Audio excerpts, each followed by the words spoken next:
fans are going to have to prepare themselves that some of these guys that are contributors are probably not going to be on the team next year.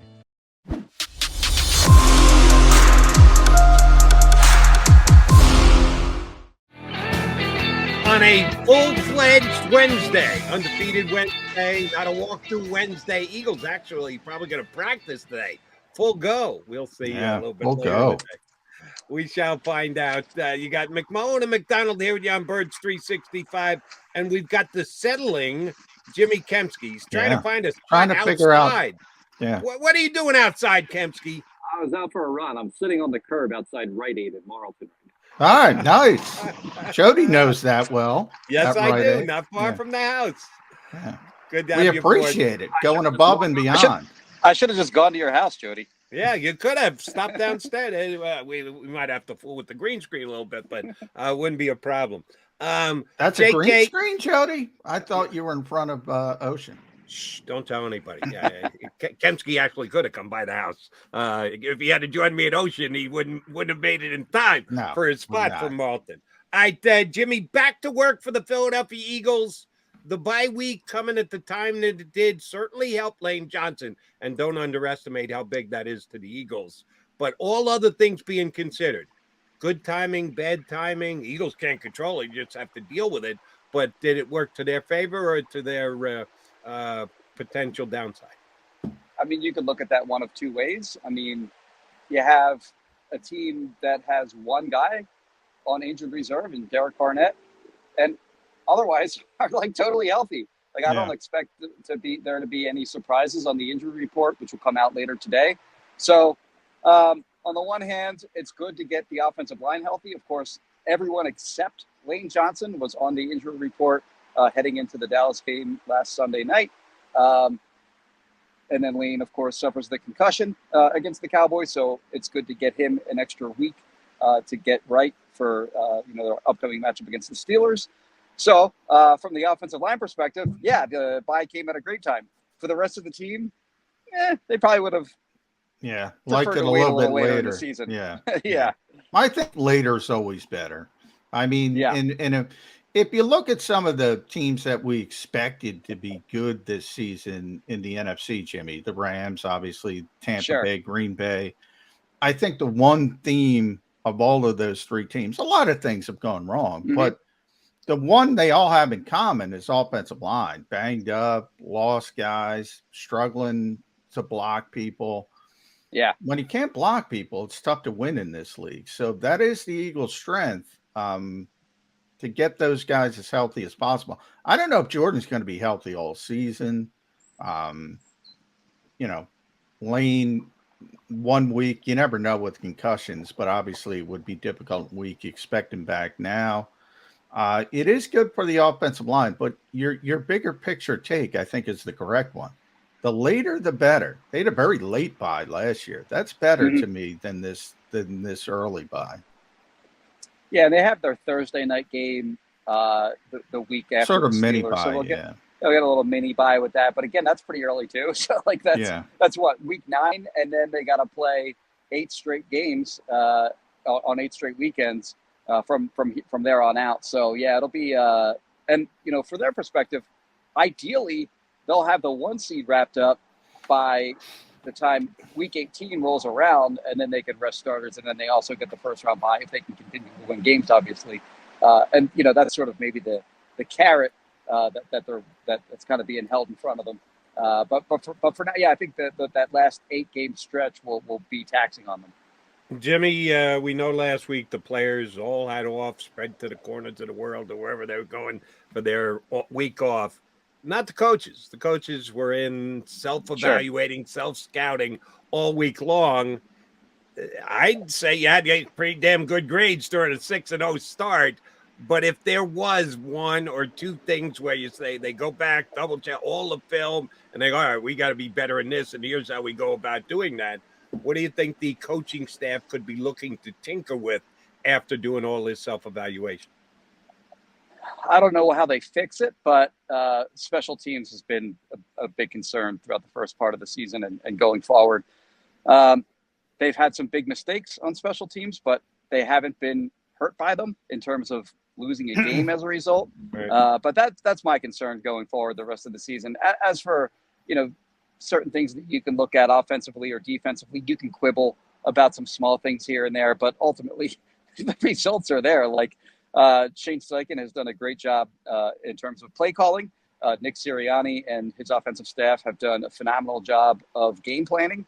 I think their plans going into most of these games have been very good. And then Jonathan Gannon, who was, I don't know if you want to say he was on the hot seat necessarily to begin the season, but certainly he was facing scrutiny heading into the season. He's had a great year with the way that the defense has played so far. They're getting outstanding play out of the secondary. That, of course, doesn't hurt.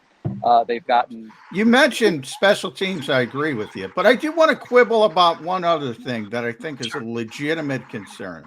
Legitimate, not much nitpicking. And that's tackling. They haven't been a good tackling team. Now, it started in Detroit. It was really bad. Now they improved from Detroit. Other than Washington, though, if you look at the numbers, they're the advanced numbers. They're one of the worst tackling teams in the NFL. Is that fixable, or is that just sort of the way they're built? Because they have a lot of, undersized players. You think about Chauncey Gardner-Johnson moving from corner to safety, Kaiser White, safety to linebacker. If you go back to his college days, Hassan Reddick's undersized. Mm-hmm. Is this just a poor tackling team? Slay's never been a good tackler, really. James Bradbury is another one that I actually thought was a good tackler heading into the season, but for as awesome as he has played, especially particularly in coverage, he's kind of not been great as a tackler.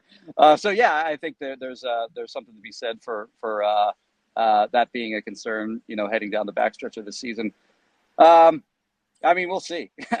They have a phenomenal tackler in TJ Edwards, obviously. Yeah. And then Brandon Graham and Jordan Davis. Brandon Graham hasn't really gotten a ton of playing time. He's made great use of the playing time he has gotten. I think we'll see Jordan Davis get more playing time as the season goes along. He's probably going to be playing. He's pretty much solely played in odd man fronts so far this year as the nose. He'll probably get more opportunities in even man fronts as the season sort of carries on here. They didn't trade up for him to play 20 snaps a game. So he's probably going to get more playing time. But yeah, I think that's a valid concern that you bring up as well.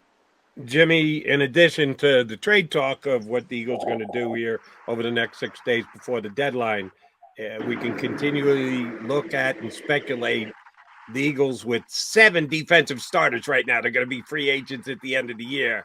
Howie has a track record of getting extensions done before guys get to free agency. Last year, huge with Mailata and Goddard and Sweat. Yep. They got a whole bunch of guys that they could talk to during this offseason.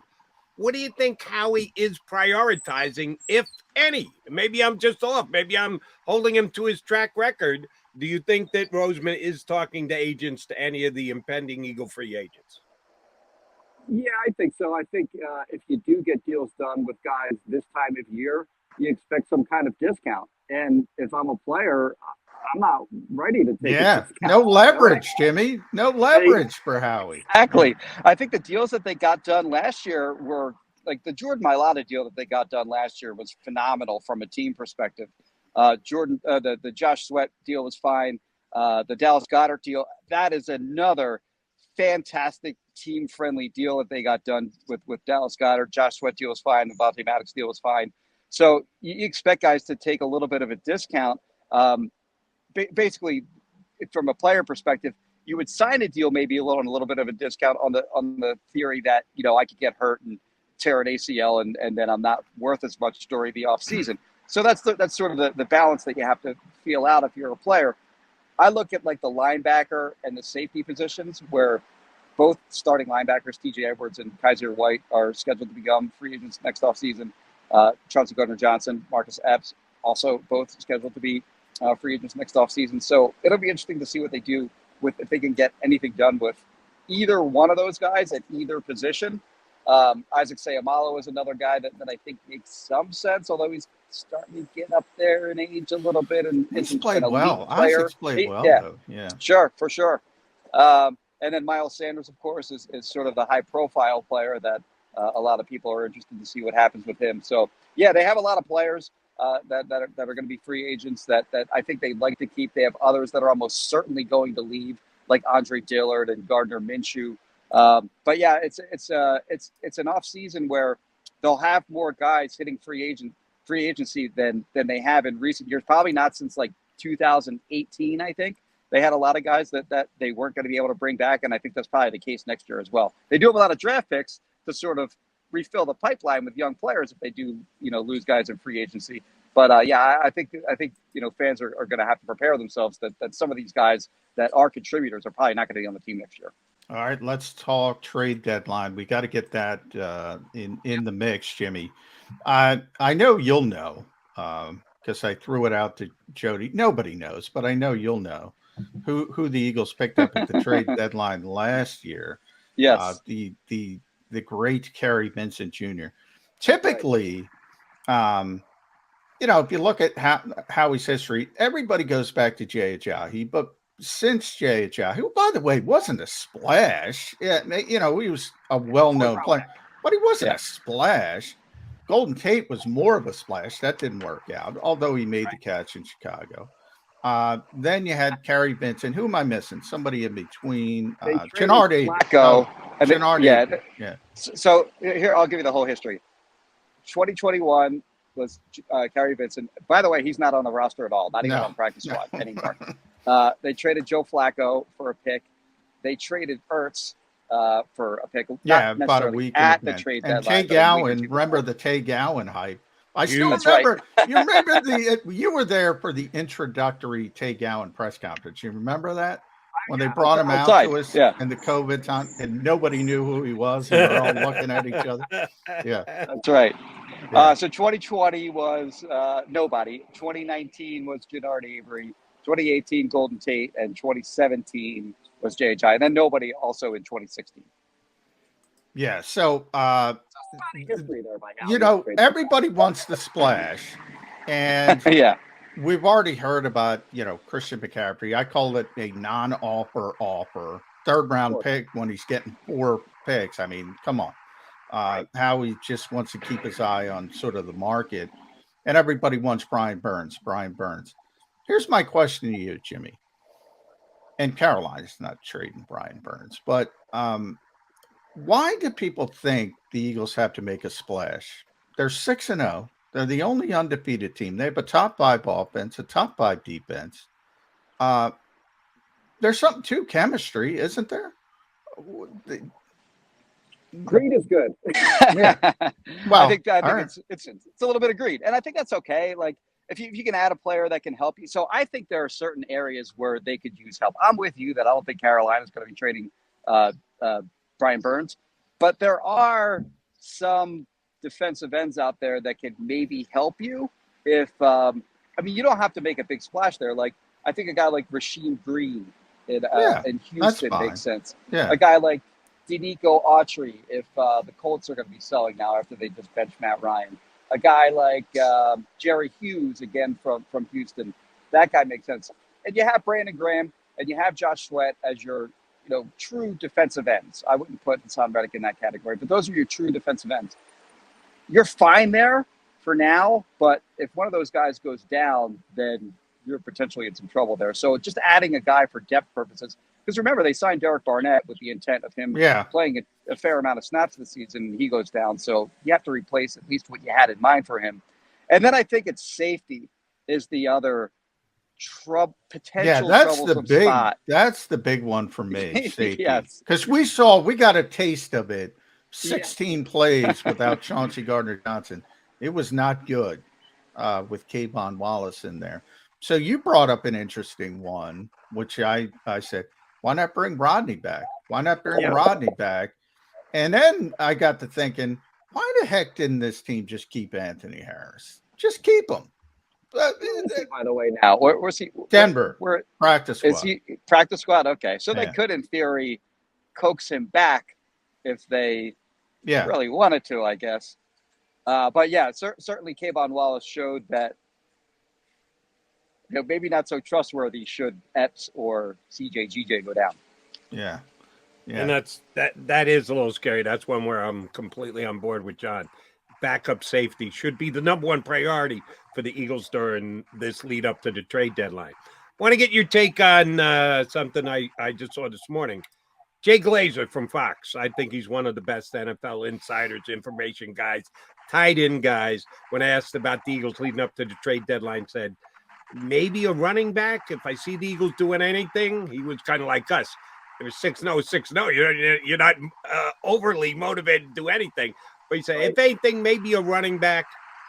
I'm good with the Eagles at running back. If anything, I'd like to see a little bit more Trey Sermon just to see if he fits and could be a guy going forward with this team.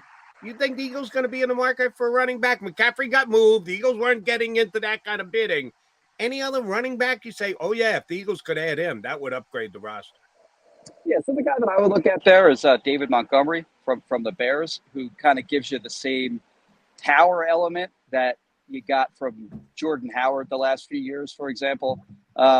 He's a guy that doesn't have a great yards per carry average over his career. I think it's only like 3.9, of course, playing behind a terrible Bears offensive line. Mm-hmm. You wonder if the Bears are sellers at this point. I think they lost, what was it, Monday night to the Patriots, then certainly they'd be selling. And the other guy in Chicago would be Robert Quinn, that a lot of people have talked about potentially getting moved. If they lose on Sunday, then, maybe they're convinced to sell off some players. But he's in the final year of his deal, David Montgomery. And, I think he kind of gives you that same element that Jordan Howard gave the Eagles when the Eagles traded for him. Basically at the same point in their respective careers, they gave up a 6 that could become a 5 if he hit certain benchmarks, if I recall correctly. So if the cost is something along those lines, why not? Yeah, why not? Why not add a guy like that? And you saw what James Robinson got. It was a conditional 6th. So I don't think it would cost a ton. I'm not sure if Chicago. It's interesting. That's where the Eagles got Jordan Howard as well. So maybe that could be revisited. When I talk about running back, here's my question for you, Jimmy. I get this feeling, and I want to see if you get this feeling. I think the coaching staff likes Miles Sanders. I think they like him. You hear Nick Sirianni. Miles is our guy. Smack the table. I don't think the front office likes Miles as much as the coaching staff. Do you get that same feeling? Yeah, I think that I remember after he got drafted, he was the guy that they went out of their way to say everyone in the building loved this guy. Like every different sort of like nook and cranny of the building, from the front office to the scouting department to the coaches to the analytics nerds. They all were in agreement that Miles Sanders was getting him where they got him in the second round was good value. But yeah, I'm sort of with you. I think the coaching staff may like him a little bit more than the front office does. And you're right. Like they've gone out of their way to, back in training camp, of course, if your viewers will remember, Kenny Gainwell got some first-team reps, and we just noted that. The general Philly media just noted that that's what happened. Didn't add any it was just factual. But the fantasy football community really ran amok with that nugget, and that's when Nick Sirianni came out and, as you said, was pounding the table. Miles is our guy. Miles Sanders, by the way, heading into he's having a week very 7 good year. Yeah. He's 4th in the NFL in rushing. Right. And the Eagles' offensive line has a lot to do with that, of course, and the big leads that they've had in games has had a lot to do with that. He's had more carries per game, I think, this year than any other year in his career. He's stayed healthy. He hasn't fumbled, knock on wood if you're an Eagles fan, which has been sort of a detriment of his. It's been sort of a liability of his throughout his career, that he's fumbled a fair amount. He hasn't fumbled yet this year, so I think that's a good thing. We all talk about the way that Jalen Hurts is taking care of the football this year. Well, little hat tip to Miles Sanders and not giving the ball away either. So, I think if they just stayed as is at running back, that's fine. If they add a player who can make an impact, that's an upgrade on Boston Scott, Trey Sermon, sure, go ahead and do that too. Why not? At some point you have to imagine that Miles Sanders' history is that at some point he's going to get hurt. Yeah. So I think that having a guy sort of in reserve that can carry the load for you, and certainly a David Montgomery type of guy could do that for you should Miles Sanders go down. I think it makes some sense to add a running back, but I don't think you have to overpay or go out of your way to go get one. And for those in the Miles Sanders fan club who want to see him come back this offseason, we got a lot of road to travel before we actually get there. And I don't think Miles will be the one that they cut the deal with in season to get him done before hitting free agency. I think he's going all the way to free agency. If John's right about the coaching staff likes better than the organization, a.k.a. the front office, a.k.a. Howie Roseman does, I felt the same thing about Derek Barnett. I thought the coaching staff liked Derek Barnett more than the rest of the organization did. For sure. Yeah. And by the way, Derek Barnett came back. So maybe that's a sign that Miles Sanders going out of town isn't quite a done deal yet. All right, taking a peek at the schedule, Mr. Kempski. Eagles are not only going to be favored, they're 10.5-point favorite this week. The upcoming weeks as well. Texans might be the worst team in the National Football League. When are the Eagles going to get tested? Is it going to be the Eagles are major upset when they finally lose a game? Or do we just have to be patient until a real opponent with a chance shows up on the schedule? Well, the next time they play a team that has a winning record currently, I think it's Tennessee. Which is into December. Yeah. So it'll be a while before they face it. Yeah, they're not getting tested unless you believe. And nobody believes in the Giants, Jimmy. Nobody believes in Minnesota. They already beat Minnesota. And I'm in that category. I don't believe in those two teams. But you can only play who's in front of you. I mean, at some point, they deserve credit for taking care of business because this whole league is built on parity. Everybody's supposed to be, well, not 8-8 anymore because you have to be 9-8 or 8-9. But and that's kind of borne out this year. You know, it's Kansas City and Buffalo in the AFC, Eagles in the NFC. They deserve credit for that, don't they? Yeah, they're not Clemson scheduling Wofford. Yeah. You know, so like all these teams are obviously NFL teams. They have talent up and down the roster. Maybe not up and down the roster, but they all have some talented players, of course. Yeah. This Steelers team coming up, by the way, they have the worst point differential in the NFL at minus 50 something. In bits and pieces that I've seen them so far this year, have not been impressed. So I think that that line that Jody referenced, the 10.5, I think it was actually up at 11 at one point, surprised some folks. Nah, I think that line is about right. Yeah, I think it's a little light. I think it's a little light. I think it should be too. You know, it's weird about Pittsburgh because they've had all this success. 3 coaches since 1969, record Super Bowl titles. They can't win in Philadelphia, even when they're good. Why would they win now? It's 9 straight or something like that. 9 straight. 1965. They haven't won. Wow. Okay. Since Franklin Field, Jimmy Kempski. Franklin Field. Yeah. Okay. Yeah. All right, JK, with the Steelers coming to town this week and then an easier schedule going forward, what do you think Sirianni's message is when they walk back into the building tomorrow? Just the stay focused week to week, win the day, blah, blah, blah. Or is there something else that he needs to add to the mix, specifically with this group in this season where they are the only undefeated team? And anything that you would be say would come out of left field or Nick playing a card that nobody sees? I'm trying to come up with something that he would say, and I'm rolling the snake eyes, not getting it done. Is it just that simple? I would say thank you for not getting in trouble during the bye week, and then let's just keep rolling. 6-0, things are going right, and no need to rock the boat. As sort of what John said earlier. John was referring to that in terms of picking up trade, trade.